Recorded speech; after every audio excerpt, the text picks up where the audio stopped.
continuar en el libro de Hechos. Vamos a hacer un pequeño resumen de la semana pasada. Primero, nos hablaba que había una iglesia en Antioquía. Esta iglesia estaba muy bien configurada. Tenía apóstoles, tenía maestros, ¿cierto? Y era movida por el Espíritu Santo. Luego, el Espíritu Santo pide que aparten a Saulo y a Bernabé para enviarlos, comisionados para el primer viaje misionero. Y así hacer el cumplimiento del capítulo 1, versículo 8. ¿Cuál era? ¿Se recuerdan? Y recibiréis poder cuando haya venido sobre vosotros el Espíritu Santo, y me seréis testigos en Jerusalén, en toda Judea, en Samaria y hasta el último de la tierra. Hoy día estamos haciendo parte del cumplimiento de este versículo. Después tenemos tenían también un ayudante, que era Juan Marcos. En Pafos se encontraron con el procónsul Sergio Paulo, un varón piadoso, decía, ¿cierto?, que tenía muy buen criterio, pero estaba muy mal asesorado por un falso mago que se llamaba Bar Jesús. Impedía que él conociera de Cristo. Cuando él llamó a Pablo y a Bernabé, se oponía a que ellos le pudieran enseñar porque iba a quedar sin pega, ¿cierto?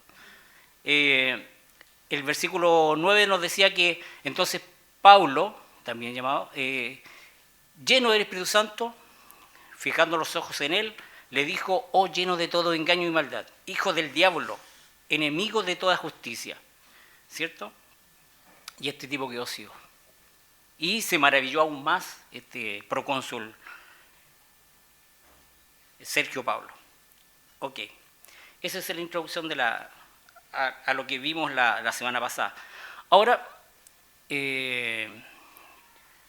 ¿cómo creen ustedes que se identifica un país, una nación o un pueblo? ¿Se les ocurre cómo se identifica? ¿Cómo podríamos identificar a Chile?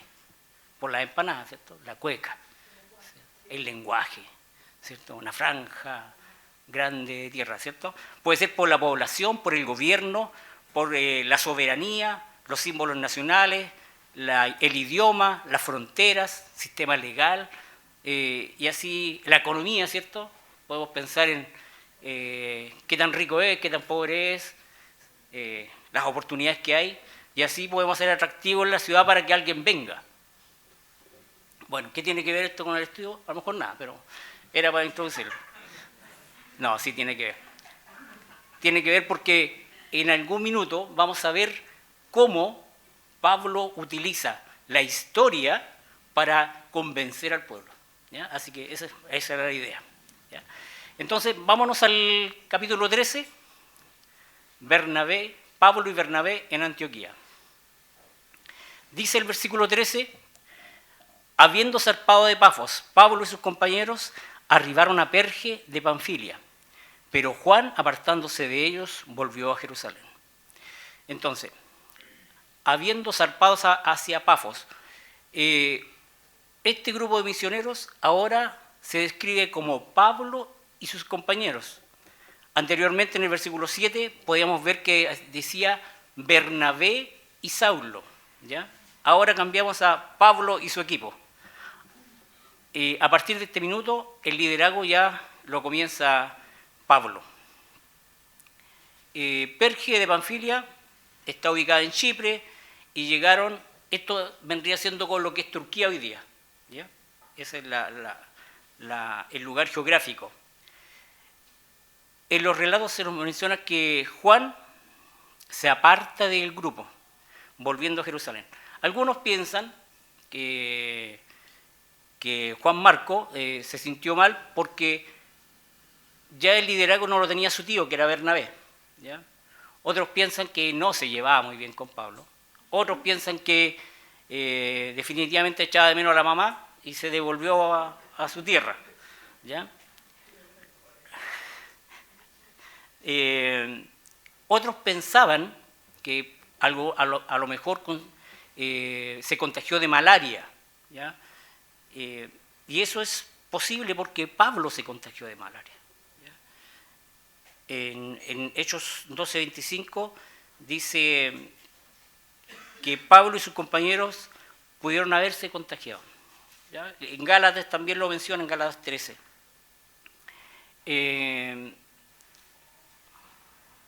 Ahora, a Pablo no le agradó esta situación porque era un equipo que estaba conformado para ir a enseñar la palabra, para buscar, para enseñar la doctrina de Jesucristo. No le gustó mucho. Esto en más profundidad lo vamos a ver en el capítulo 15, donde vuelven a mencionar a Juan Marcos para salir en otro viaje misionero. Entonces, ahora vamos a seguir avanzando. El sermón en Antioquía de Pisidia. Vamos al versículo 13 y 14. Dice, ellos pasando de Perge llegaron a Antioquía de Pisidia y entraron en la sinagoga un día de reposo y se sentaron, y después de la lectura de la ley y de los profetas, los principales de la sinagoga mandaron a decir, varones hermanos, si tenéis alguna palabra de exhortación para el pueblo, hablad. Ellos pasaron de Perge a Pisidia, y que era una ciudad portuaria, ¿ya? Pisidia estaba alrededor de 220 kilómetros hacia el norte de la región de Galacia. Antioquía de Pisidia estaba en las montañas, como se menciona en las cartas de Gálatas, ¿ya? Y ahí es donde se entiende que se contagiaron de malaria. No es nada escrito en piedra, pero es lo más posible, ¿ya? Y entraron en la sinagoga un día de reposo y se sentaron, como cualquiera de ustedes acá, y después de la lectura de los profetas, un servicio de esa época no era muy diferente a lo que hacemos nosotros. Se ofrecían oraciones de apertura, se leía la lectura de la ley, que era clásico eso, y después de los profetas. Después, si se encontraba alguna persona presente, lo invitaban a hablar acerca de lo que habían estudiado, ¿ya? Supongamos Hechos 13, después teníamos que seguir hablando de Hechos 13, ¿ya? Entonces, algunos piensan que reconocieron a Pablo por su investidura, ¿cierto?, judía, ¿cierto?, haber sido estudiante de Gamaliel, ¿cierto?, entendían que él era una persona que tenía conocimiento acerca de la Biblia. Entonces le dicen, varones hermanos, si tenéis alguna palabra de exhortación para el pueblo, hablad.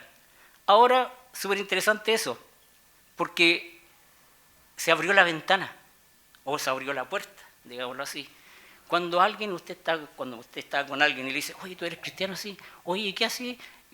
Está abierto el gancho. Entonces, esa es una oportunidad que nosotros tenemos para enseñar y tenemos para predicar del Evangelio. Entonces, los principales sacerdotes de la sinagoga hicieron la invitación a Pablo. De acuerdo a la tradición, ¿cierto?, él no desaprovechó la oportunidad. Ahora, como les decía antes, ¿cómo nos sentimos nosotros al tener la oportunidad de hablar de Dios? Eso es importante. Cuando se abre la ventana o se abre la puerta, tenemos que aprovecharla. Entonces, escuchaba un pastor que decía, cuando estás en la fila del supermercado y le dice, oye, está caro, sí, está caro, y tú no sabés cuánto se va a poner, y entró. Se abrió la puerta, se abrió la abertura, ¿cierto? Y se aprovecha el instante en que se da la oportunidad.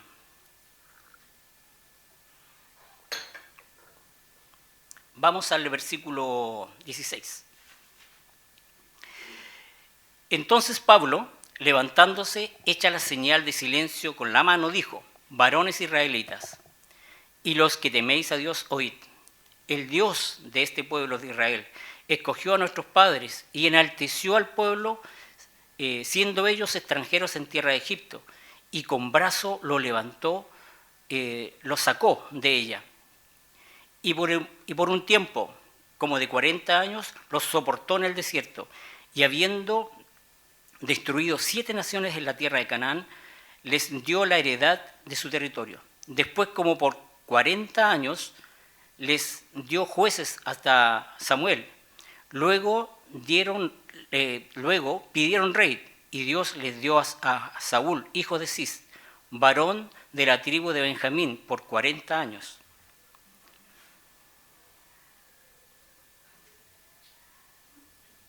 Versículo 22. Quitado éste, les levantó al rey David, de quien dio también testimonio, diciendo: he hallado a David, hijo de Isaí, varón conforme a mi corazón, quien hará todo lo que quiero, de la descendencia de éste, y conforme a la promesa de Dios, levantó a Jesús por Salvador de Israel. Interesante. Parte diciendo: ustedes, varones israelitas, y los que teméis a Dios. Pablo dirigió su atención primero a la sinagoga, a las personas que estaban en ese día de reposo, tanto a judíos como los que se habían convertido al judaísmo, ¿cierto?, aceptando la circuncisión, y también había otro grupo más pequeño que eran los casi judíos, los que iban de simpatizantes, escuchaban el mensaje, pero no se habían circuncidado.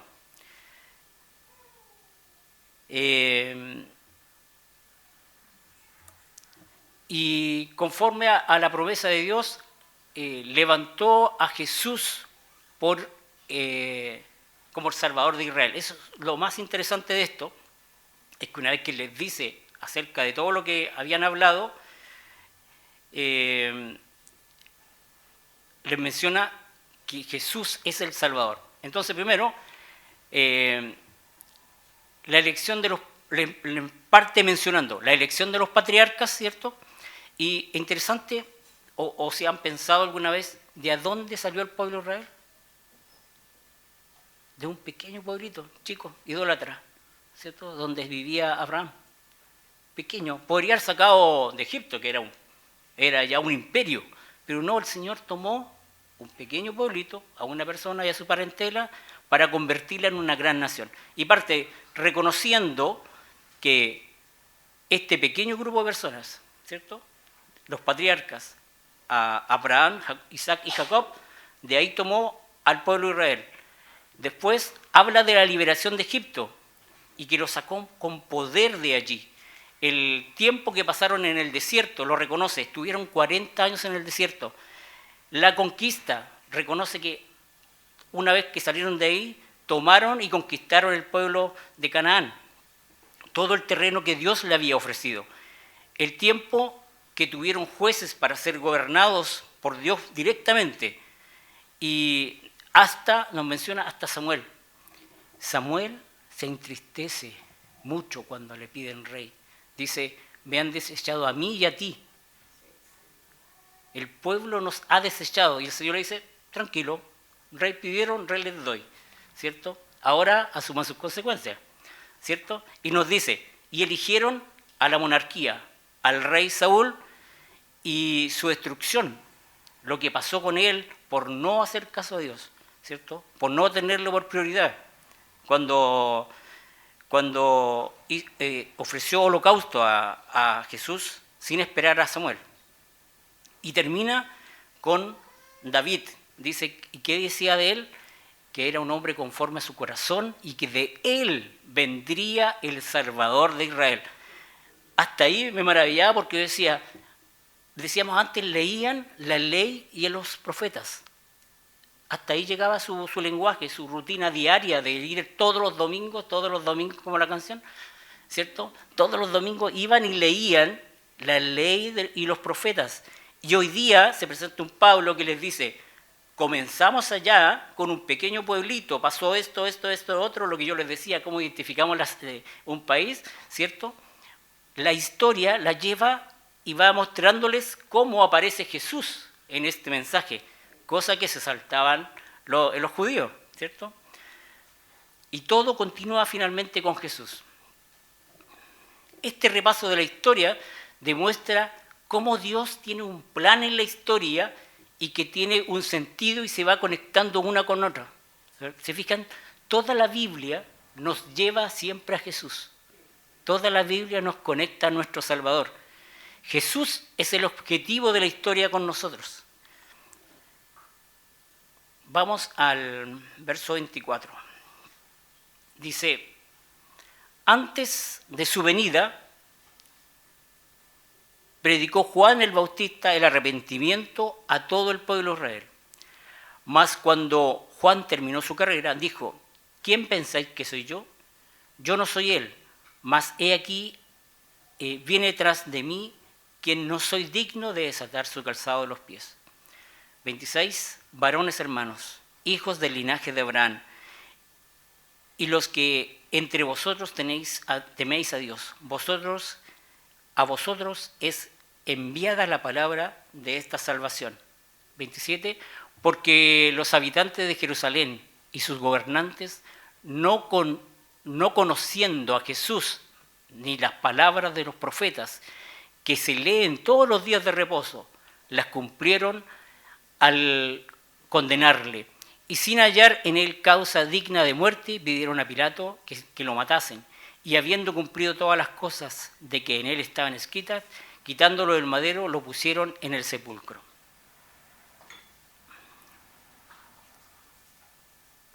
Comenzando el Nuevo Testamento, comienza siempre con el linaje, ¿verdad? ¿Se recuerdan? Y el primero que nos menciona es el nacimiento de Juan el Bautista. Juan el Bautista vino a preparar la tierra. ¿Y qué predicaba él? Acerca del arrepentimiento. Y siempre decía arrepentidos y convertidos, ¿verdad? Y nos menciona a Juan el Bautista, quien preparó el terreno, ¿cierto? Y una cosa interesante que nos menciona acerca de que Juan reconocía que él no era el Salvador. Cuando les pregunta, ¿quién creen que soy yo? Un profeta, distinto a los demás, distinto a los que nos mencionaron en el Antiguo Testamento. Pero él reconocía que él era más bajo que cualquiera de los siervos. Ustedes saben que el siervo de menor rango era aquel que lavaba los pies de todas las visitas. Si eran 200 que venían a la fiesta, imagínense, gastaba cualquier agua. Pero él no se encontraba ni digno de desatar siquiera las sandalias antes de lavar los pies. Él se encontraba menor que cualquier cosa, ¿cierto? Se sentía como un bichito, un insecto, alguien que no tenía ningún valor. Y él sabía que Jesús era mucho más que un maestro, era el Señor de quien nosotros, que en ese tiempo estaban esperando. Era el Redentor, nuestro Dios, nuestro Salvador, de quien no soy digno de desatar el calzado.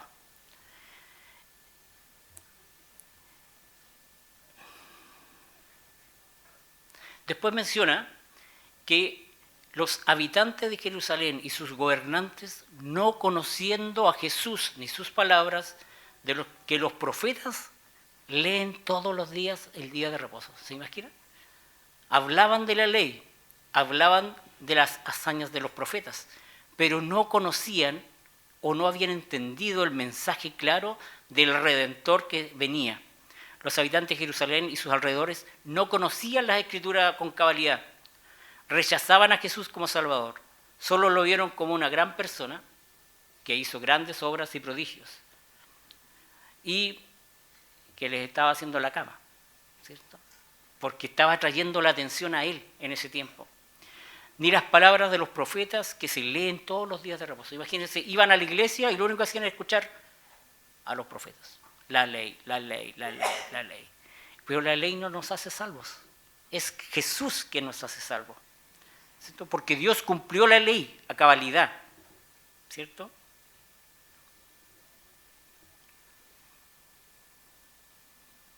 Ahora, ¿qué pasa con nosotros cuando venimos todos los días domingos a escuchar la palabra de Dios?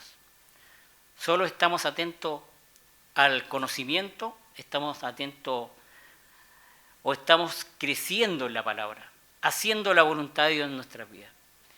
Aparte del domingo, ¿estamos estudiando la Biblia? ¿Estamos creciendo en nuestra relación con Dios? ¿O solamente somos vividores para calmar nuestras ansias, calmar nuestros pensamientos?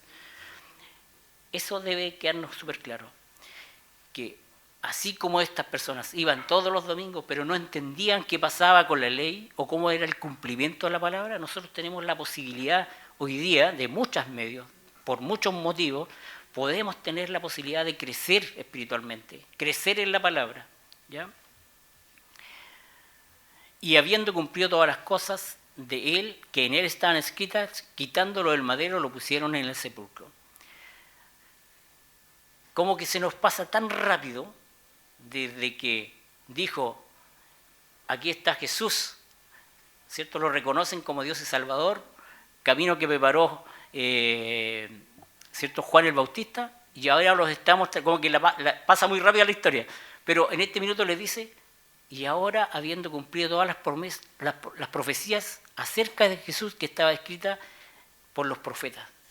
Veamos lo que nos dice Isaías 53, versículo 3, dice, despreciado y desechado entre los hombres, varón de dolores, experimentado en quebranto, y como que escondimos de él el rostro, fue menospreciado y no lo estimamos. 4, ciertamente él llevó nuestra enfermedad y sufrió nuestros dolores, y no le tuvimos por azotado, por herido de Dios y abatido. 5, mas el herido fue por nuestras rebeliones, molido por nuestros pecados, el castigo de nuestra paz fue sobre él, y por su llaga fuimos nosotros curados. Todos nosotros nos descarriamos como ovejas, cada cual se apartó por su camino, mas Jehová cargó en él todo pecado de nosotros.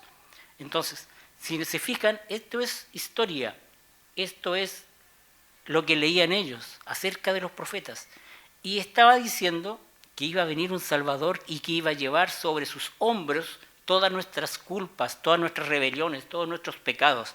Estaba escrito, ellos no lo habían entendido. Y cuando dice quitándolo del madero, al llamar a la cruz madero, Pablo se basa en la idea de Deuteronomio 21, 22 y 23. Si alguno hubiere cometido algún crimen digno de muerte y lo hicieran morir y lo colgaran en un madero, no lo dejaréis en su cuerpo que pase la noche en un madero. Sin falta lo enterraréis el mismo día, porque maldito por Dios es colgado, y no contaminaréis la tierra que Jehová te ha dado por heredad. Entonces se mencionaba que una persona que era crucificada era un maldito, era reconocido como una persona baja, así que ya no tenía ni un valor, ¿cierto? Y eso hizo Jesús por nosotros. Cuando mencionábamos que Él tomó una palangana, una toalla, y se puso a lavarle los pies a sus discípulos, Él tomó, como les mencioné antes, la labor del siervo más bajo. ¿Se imaginan? Nuestro Dios, nuestro Salvador, el que tiene la mayor autoridad, el que siendo hijo de Dios se convirtió en el más bajo, ¿cierto? Quiso morir por nosotros y se convirtió en un maldito por recibir el castigo nuestro. En este mensaje se nos dice que Dios maldice a una persona que ha sido colgada en un madero. Pablo quiere comunicar la idea de que Jesús fue maldito por nosotros, dándonos la salvación. En Gálatas 3:13 dice, Cristo nos redimió de la maldición de la ley, hecho por nosotros maldición, porque está escrito, maldito el que es colgado en un madero. Ahí lo menciona nuevamente.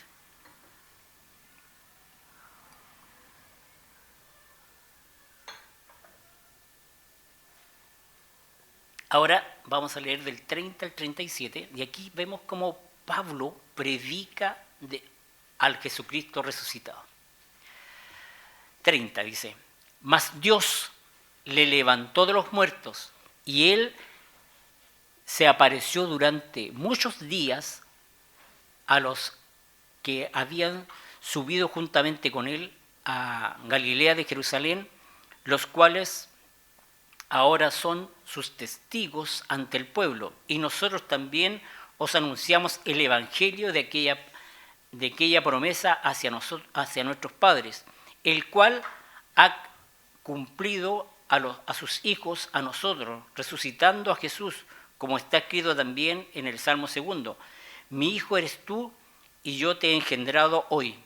Y en cuanto a los que levantó de los muertos, para nunca más volver a corrupción. Y dijo así, os daré las misericordias fieles de David. 35.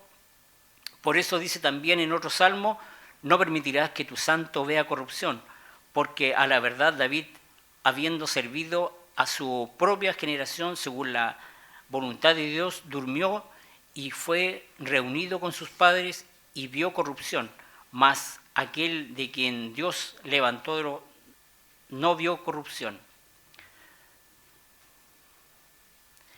Más Dios. Esta palabra es maravillosa porque el hombre hizo lo mejor que pudo al pelear contra Dios, incluso para matarlo. Mas Dios fue fiel en gran manera porque eliminó la rebelión y el pecado del hombre. Jesús se levantó de la tumba del pecado y de la muerte. Mas Dios se levantó de los muertos. Aquí simplemente se nos declara una verdad. Sin embargo, también se ofrece evidencia de los testigos. Veamos Hechos 1:3. Se nos dice que a quienes también después de haber aparecido, se presentó vivo con muchas pruebas indubitables, apareciéndose durante 40 días y hablando acerca del reino de Dios. ¿Se recuerdan? Después de la resurrección se apareció en el camino, se juntó con ellos, comió, les preparó pescado, ¿cierto? ¿Se recuerdan que los mismos apóstoles habían vuelto a la mar? Dijeron, se nos murió Jesús, se nos acabó la cueca. Y Jesús resucitó y estaba presente, se demostró a ellos y estuvo 40 días. Juan nos dice que si escribiéramos las cosas que hizo Dios, nos faltarían libros. ¿Se recuerda? Entonces, lo que hizo Dios es grande. Y aquí Pablo nos está diciendo, Él está vivo, vivo. Y Él hizo muchas cosas y tenemos testigos de aquello.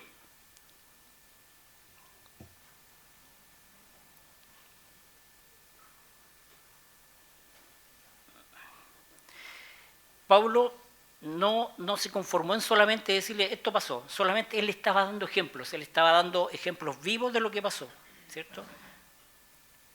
El cristianismo no es solamente una filosofía, un código de ética, el cristianismo se basa específicamente en la proclamación de los hechos de la vida de Jesús, de lo que Él hizo, en lo que Él ha hecho y en lo que Él seguirá haciendo. Después cuando dice, la cual Dios ha cumplido a los hijos de ellos y a nosotros. Entonces Pablo habla acerca de la verdad de la resurrección de Jesús. La resurrección de Jesús significa la verdad que es un único hijo de Dios. Veamos lo que dice el Salmo 2, versículo 7. Dice, yo cumpliré el decreto. Jehová me ha dicho, mi hijo eres tú, yo te engendré hoy. Y la prueba de que Él es totalmente hijo de Dios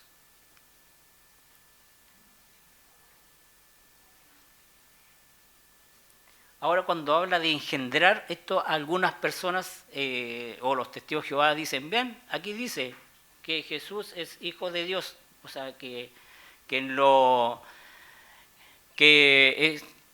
no es parte de la Trinidad, que es creado, es un ser creado. No, ahí eso puede producir confusión, pero no se refiere a eso. Salmo 16:10 dice, porque no dejaréis mi alma en el Seol, ni permitirás que tu santo vea corrupción.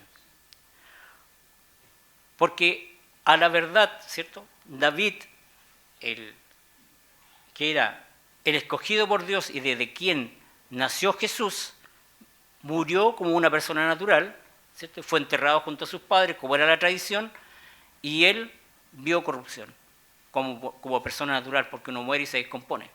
Pero dice que de Jesucristo no vio corrupción, porque él resucitó. Más de aquel de quien Dios levantó no vio corrupción.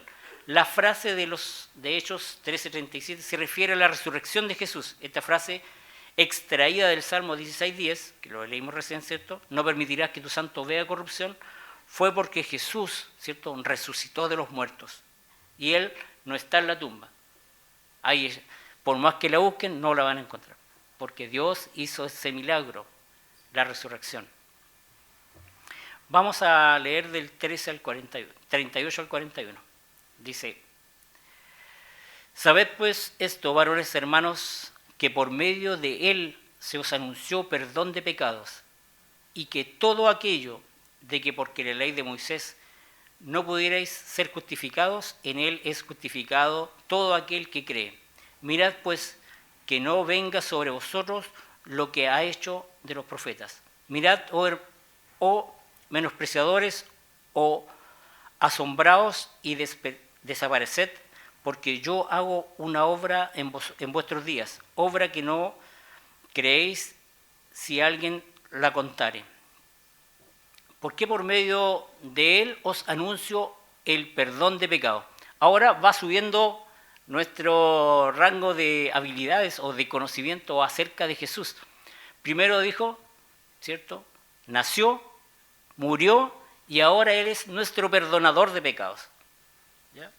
Así como nosotros lo hemos aceptado a Jesús, Jesús, ¿qué dice? Nos hace libre de toda maldad.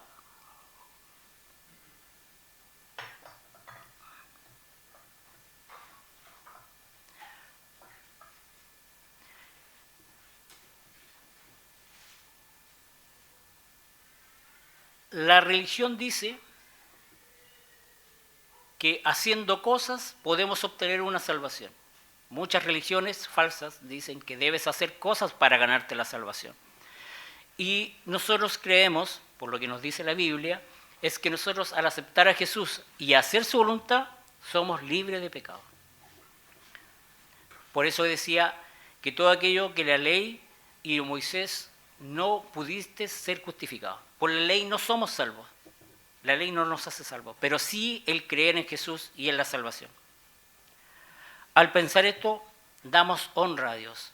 En Efesios 2, 8 y 9 dice: porque por gracia sois salvos por medio de la fe. ¿De la fe en qué? En creer en Jesús. Si nosotros creemos en Él, tenemos gracia y tenemos salvación. Y esto no de vosotros, pues es don de Dios, no por obras, para que nadie se gloríe. Entonces, por más que yo haga obras, que sea una buena persona, si no acepto a Dios en mi corazón, no soy salvo. La única manera de ser salvo es aceptar a Jesús como Dios y Salvador y hacer su voluntad, ¿cierto? Y es claro lo que dice Efesios 2, 8, 9. Algunos que se niegan a aceptar la salvación, en lugar de aceptar a Dios en su corazón, y quieren luchar por ganarse la salvación, no lo van a lograr por muchas cosas que hagan, por muy buenas personas que sean. No lo van a lograr. Solamente en Jesús somos justificados si creemos en Él. El perdón se gana por la deuda que pagó Jesús por cada uno de nosotros.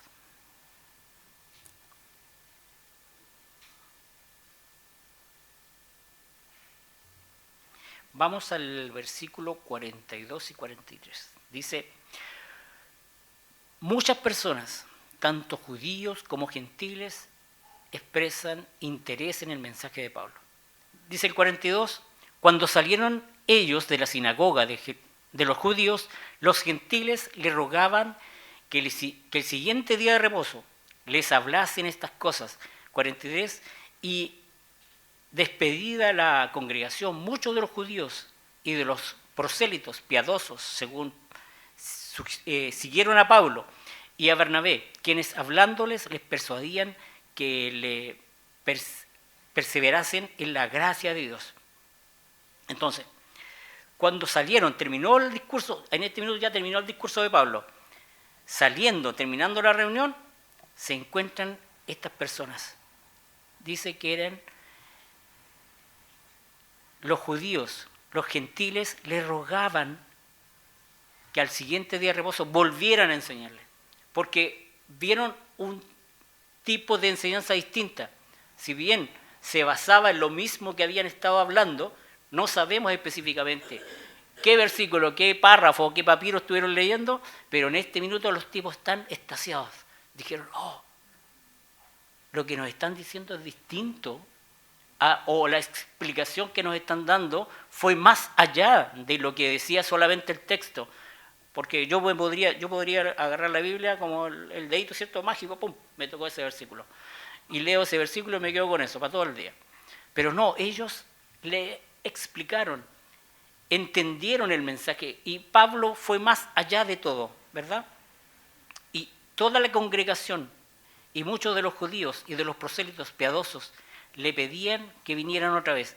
¿Y qué hizo Pablo y Bernabé? Les persuadían a que permanecieran en la gracia de Dios. O sea, lean la Biblia, conozcan a Dios, conózcanlo. Eso es lo que estaba pasando. Lucas se encarga de mencionar lo que pasó como resultado de.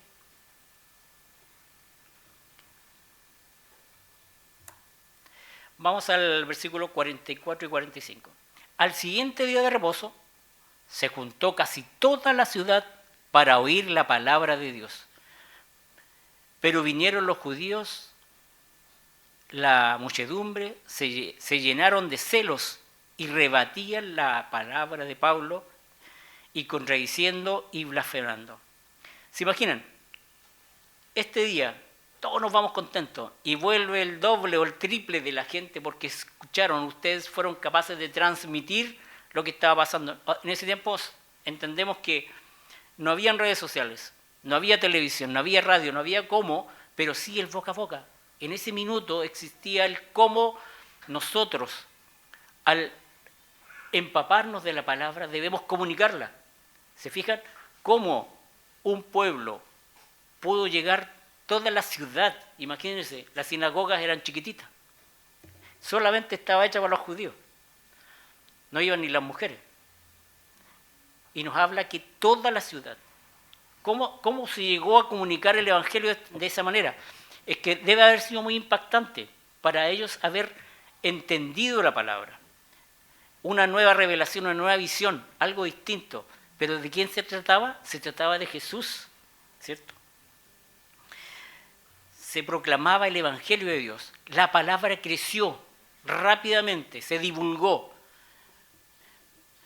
El padre le dijo a su hijo le dijo al otro hijo, le dijo a su pariente, le dijo a todo el mundo. Y la palabra se proclamó y vinieron rápidamente.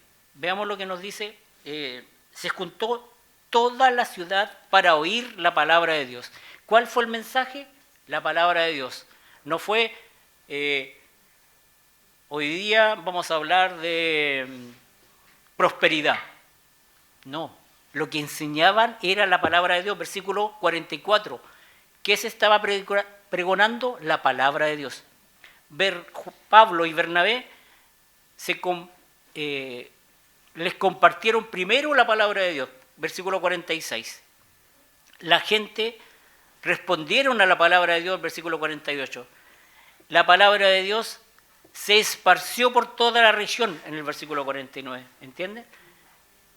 Entonces, cuando usted, o nosotros siempre le hemos dicho, si usted va a una iglesia donde no es cristocéntrica, donde no le enseñan la palabra, mejor devuélvase de nosotros. Porque nosotros le vamos a explicar la palabra. Siempre vamos a hablar acerca de Dios, acerca de lo que está escrito en la palabra. ¿Ya? Pero siempre hay oposición, ¿cierto? Imagínense, si todos los días venían, o todos los días de reposo, iban entre 20 o 100 personas a la sinagoga, si hoy día tenemos a 500, a 1000 personas dentro de la iglesia, se sintió oposición. Los judíos, los mismos que no creyeron en el Señor, los mismos que conspiraron para matarlo, hicieron lo mismo. Si se van dando cuenta, todos estos mensajes van siendo relacionados unos con otros, ¿cierto? Con el mensaje de Pedro, con el mensaje de Esteban. Entonces, vieron los judíos, la muchedumbre, se llenaron de celos. ¿Por qué ahora vienen a la sinagoga si no venían nunca? Ahora sí. Se llenaron de celos. Los odiaron y empezaron a rebatir, a conspirar, a hablar contradiciéndolos y blasfemando a Dios. No hablaban en contra de Pablo, hablaban en contra de lo que él, de su mensaje. No, no es verdad eso. ¿Cómo que Jesús? Si la ley dice esto. Me imagino yo, ¿cierto? No. Estaban hablando blasfemias, contradiciendo.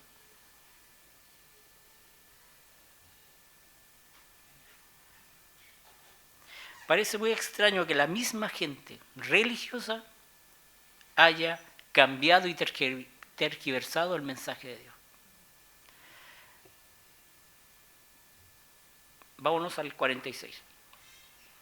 Entonces Pablo y Bernabé, hablando con denuedo, dijeron a vosotros a la verdad era necesario que se os hablase primero la palabra de Dios, mas puesto que la desecháis y no juzgáis digno de la vida eterna, he aquí nos volvemos a los gentiles, porque así nos ha mandado el Señor diciendo, te he puesto para luz de los gentiles, a fin de que seáis para salvación hasta los últimos de la tierra. Los gentiles, oyendo esto, se regocijaban y glorificaban la palabra del Señor y creyeron todos los que habían sido ordenados para vida eterna. Luego acá vemos que Pablo y Bernabé, hablando con entereza, con valentía, dijeron, perfecto, si ustedes no nos quieren escuchar a nosotros les vamos a hablar a este otro grupo. ¿Cierto? Y no dejaron que esto los intimidaran.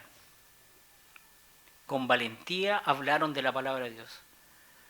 No dejarían este desafío sin responder, porque ellos a la verdad creían en la verdad de la palabra de Dios. Ellos creían en las promesas de la palabra de Dios.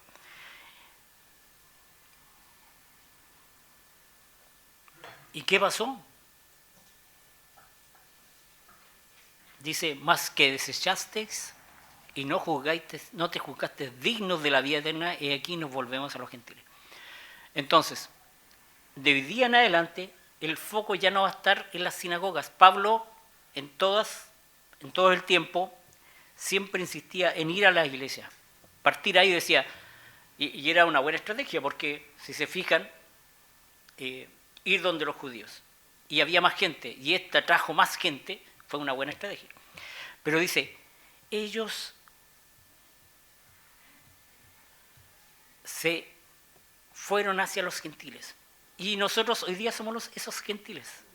¿Ya? El mensaje llegó a nosotros, porque fue rechazado por el grupo étnico que debía haber abrazado la identidad judía.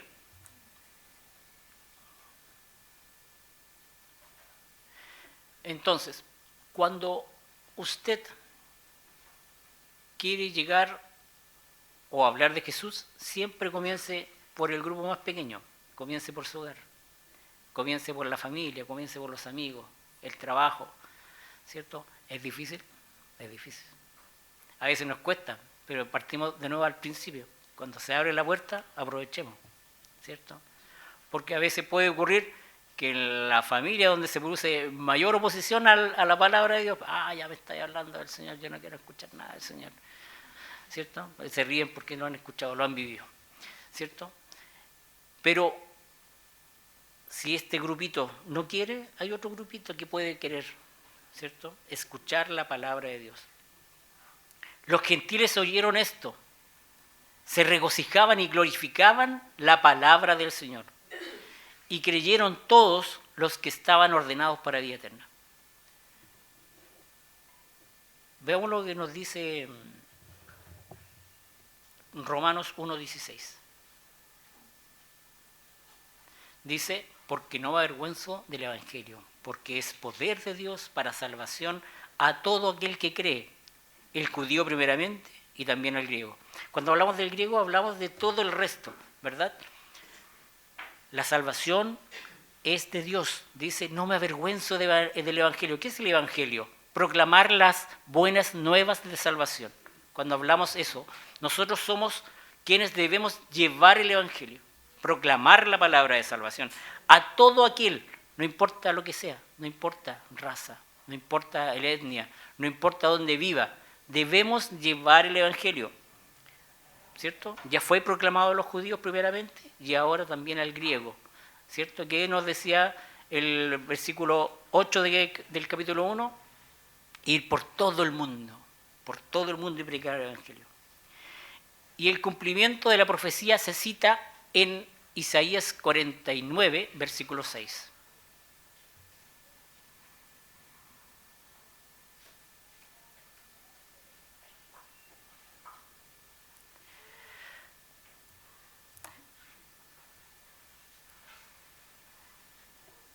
Vámonos al versículo 49. Y la palabra del Señor se difundía por toda aquella provincia. Pero los judíos instigaron a las mujeres piadosas y distinguidas, a los principales de la ciudad, y levantaron persecución contra Pablo y Bernabé y los expulsaron de sus límites. Siguió la persecución contra ellos. Interesante que nos dice que se difundía lo que ya habían aprendido, lo que ya habían recibido, la gente seguía hablando de aquello. Volvemos a decir, no había radio, no había televisión donde dijeran, noticias de último minuto, Pablo y Bernabé se encuentran en Chipre, ¿cierto? No fue así, fue el boca a boca, aprendieron acerca de ellos, ¿cierto? Y dice que se difundía por toda la provincia, ya la palabra corrió, y se estaba cumpliendo lo que decía el versículo 8. Dice, pero los judíos seguían machacando, son judíos estos cabros. Seguían, ¿cierto?, los judíos instigando a las mujeres piadosas. No hay nada contra las mujeres, les digo el tiro. Eran piadosas y distinguidas. Una mujer piadosa puede ser una persona muy recatada, ¿cierto?, que hace buenas obras, ¿cierto? Habla de que estas mujeres eran mujeres muy importantes, que abrazaron el judaísmo y tenían mucha influencia con la población, digámoslo así, ¿ya? Por eso que habla de ellas. Y que ellas y este grupo se opusieron a que pudieran seguir predicando la palabra.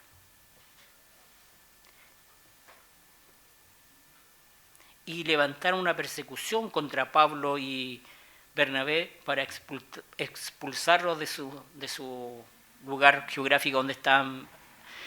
Si alguien tiene la versión NBI, dice el versículo 50, pero los judíos incitaron a las mujeres muy distinguidas y favorables al judaísmo. Ahí está la más aclarado.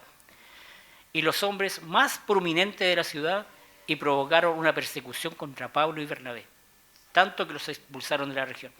Muy parecido a lo que estaba haciendo el Bar Jesús, ¿cierto?, contra el procónsul.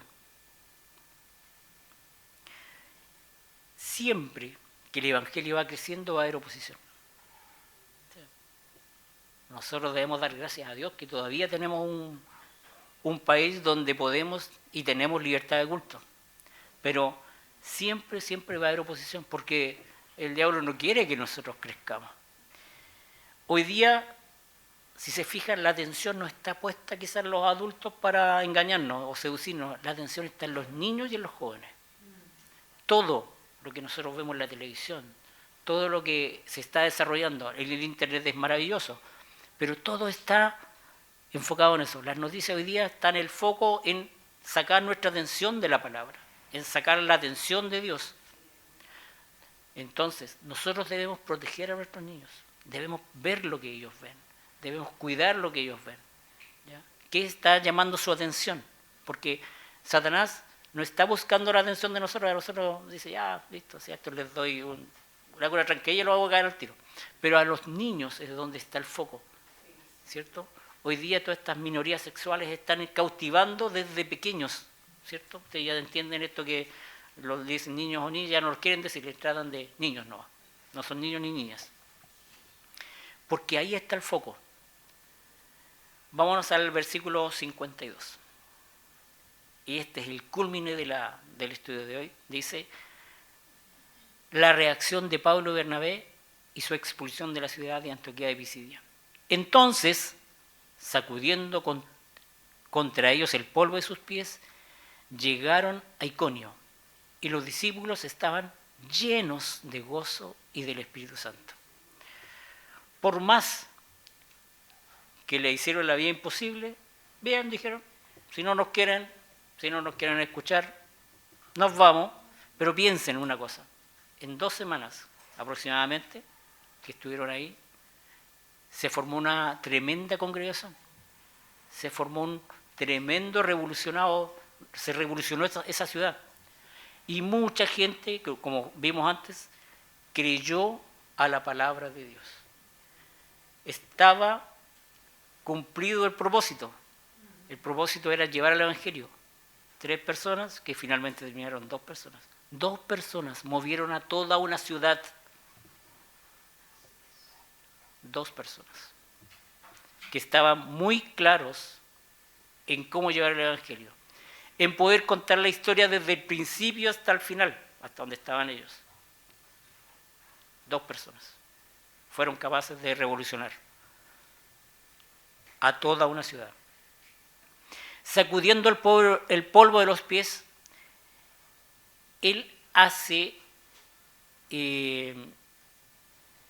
alusión a lo que hizo Jesús, ¿cierto? Cuando dice, si no lo aceptan, sacuden el polvo de sus pies y se regresan. Ahora, ¿qué quiere decir eso? No me quiero llevar nada de esta ciudad. O sea, yo salgo de la ciudad, me sacudo los pies, ahí quedó todo y yo me voy tranquilito. O sea, si ustedes no quieren aceptar, maní, dijo. Si ustedes me quieren perseguir, maní. Yo no quiero saber nada con ustedes, pero sí con las personas que están ahí, que recibieron la palabra.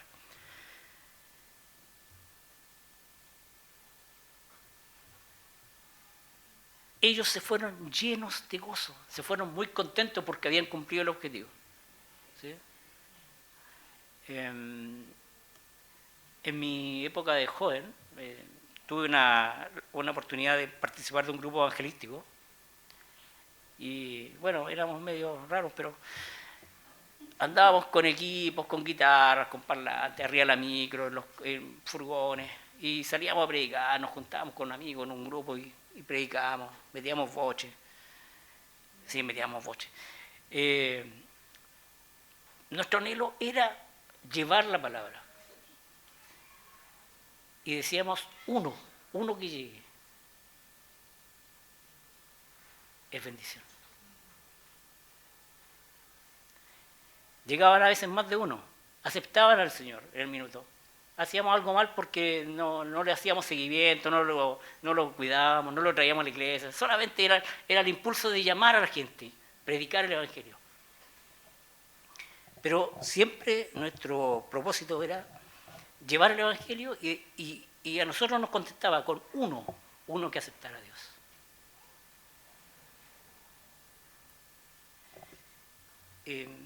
Creo, en lo particular, que fue uno de los momentos más lindos que viví.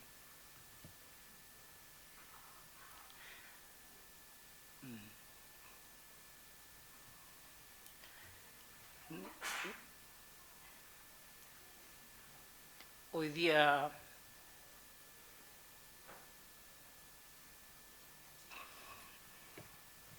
miro, tenemos muchos más medios tecnológicos, instrumentales. Teníamos las guitarritas que logramos conseguir en esa época, un parlantito, y le enchufábamos toda la mesa, pero pero sonaba. Y proclamábamos el Evangelio. Y hace tiempo atrás pasé por una plaza y vi un evento y me trajo memoria. Y yo decía, ¿cómo cambia? Esto poco se ve hoy día.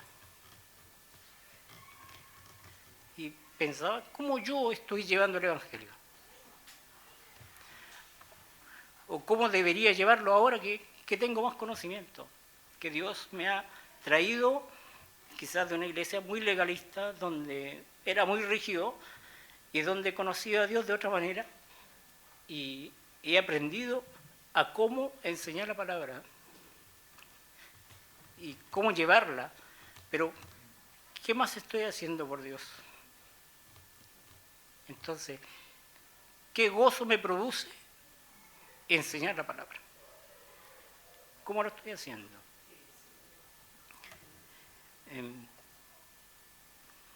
La conclusión no era esa, pero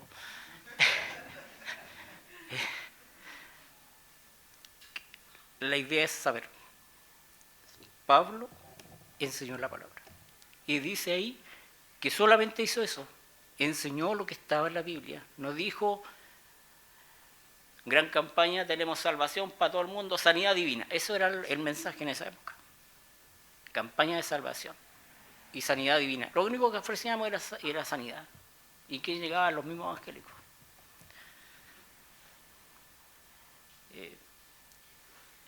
Hoy nosotros debemos predicar el Evangelio tal como es, pero para eso debemos conocerlo. Como le decía yo al principio, si usted quiere hablar de Chile, tiene que saber acerca de Chile. Si no, no va a encantar a nadie, ¿cierto? Si quiere hablar de Dios, debe conocer de Dios. Debe comunicar la palabra tal como es, nada más. Y la palabra se desarrolló sola. El mensaje de Pablo fue ese. Hubo persecución, él la aceptó y se fue contento y gozoso por cumplir el mandato de Dios, de llevar el mensaje a todo el pueblo. ¿Ya? Hoy nuestra labor es cómo nosotros, que ya hemos venido por mucho tiempo, que ya hemos recibido el consejo, que hemos aprendido acerca de Dios, vamos a llevar este mensaje a los demás. Les voy a invitar a orar. Padre Santo, te damos gracias por tu palabra. Te damos gracias, Señor, por este tiempo. Te damos gracias.